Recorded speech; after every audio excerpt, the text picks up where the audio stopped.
This was definitely the most intense thing I've ever done. It is 6:30 in the morning. I just woke up and grabbed my things to go pick up Ryan to go backpacking. Are you excited? And terrified. This guy said that what we're doing is pretty cool, so I felt really badass. This is my friend Ryan. A few months ago, he and I decided on a whim to conquer our biggest outdoor challenge yet, backpacking. And this is the story of what happened. We had no experience backpacking, but we did a bunch of research and thought we were prepared. We had no idea. We were headed to a backpacker camp in the Angeles National Forest, about a 5-mile hike from the trailhead. Normally that's nothing, but with at least 70 pounds of gear between us, that was a lot. Don't get stuck! Yeah, you're basically gonna have to crawl through. Oh my god, I hate this. It's gonna like just spring back at you. That. You're good. This is a really graceful way to make an entrance. And I'm also carrying so much stuff. You see the trail? The trail was well marked, but not without obstacles. It was pretty overgrown, which ended up slowing us down a lot. But we still saw some incredible things.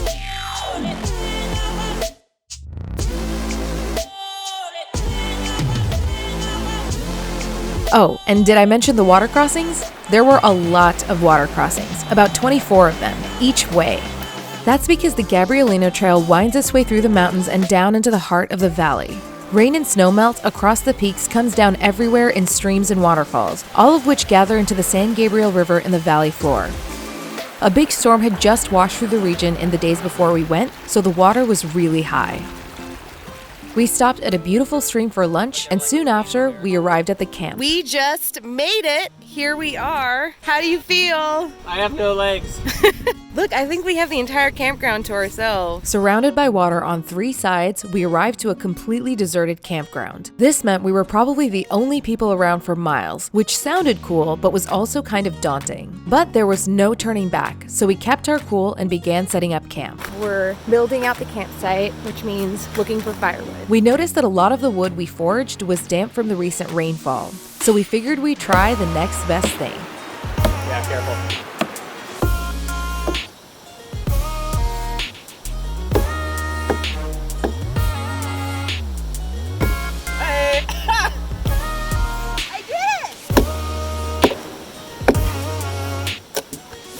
How f***ing accomplished do we feel right now? It's gonna keep us so warm. Remember this moment. This is where it all went wrong. We're going to the water. We're gonna go across it. Confident that we'd soon have a fire to keep us warm, Ryan convinced me to ford the river to check out a sign he spotted on the other side. So we threw on our water shoes and took off to explore.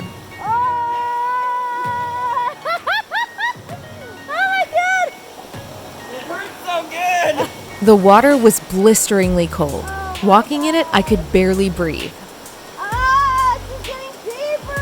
When we reached the shore, we realized it was covered with fallen trees. With wet feet, we explored the wild terrain, trying to make our way to the sign. This is how we get poison ivy and die. Oh yeah, we can just hop this way. Yeah, just cross over the endless bramble. That seems totally. Good one to bring back. Oh, nice. Yeah, this all looks really dry. It wasn't dry. So we just crossed the river because I saw a plaque on the other side of the river and I wanted to read it. Oh, great. It's just a garbage plaque. Literally, you made me ford a f***ing freezing river for a garbage plaque. Pick up your trash. Thanks, Ryan. Back at camp, we ambitiously tried to start a fire using only a flint. Oh, look at that. The flint worked, but the fire didn't. Why isn't it catching? I don't know, it should catch pretty easily, right? We were starting to worry. With the sun setting, the temperature was dropping drastically in the valley. If we didn't get a fire going soon, our wet clothing would freeze instead of dry. We tried everything.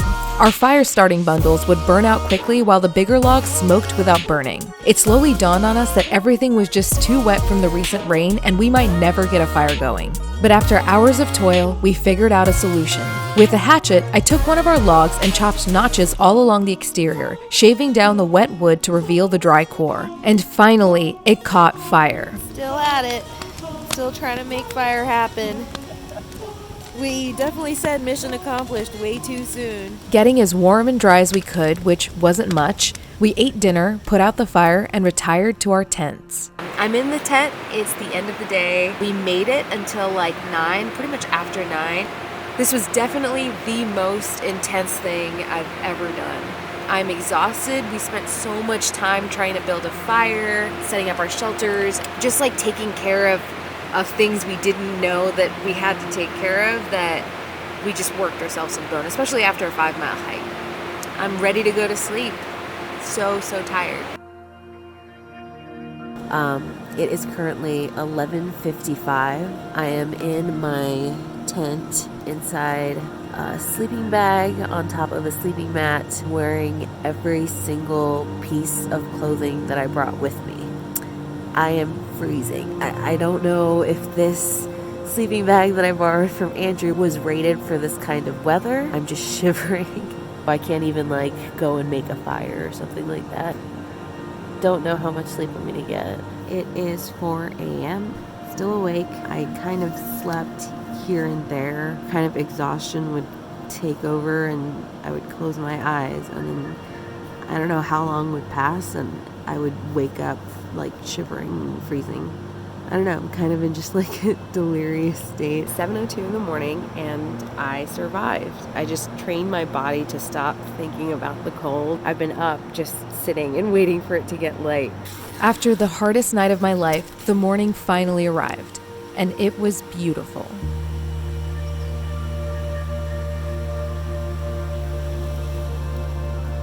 We packed up our camp and made breakfast, trying to ready ourselves for the hike back out.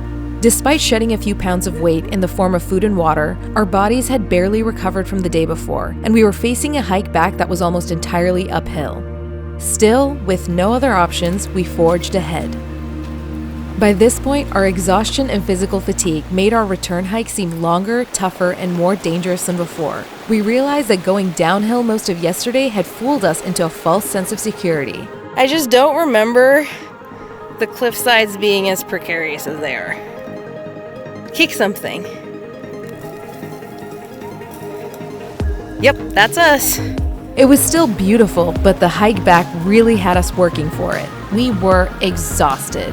This entire segment of the trail has been a complete uphill climb, and we're dying. Well, It's repeat so that. f***ing dumb. Why is it dumb?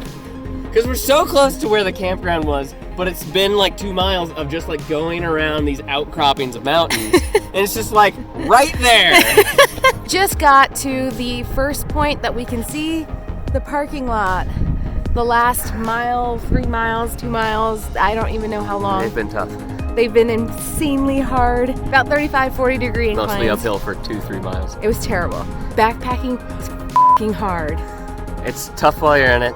You'll hate it, but it's fun, and I do it again. Get a ride in my car.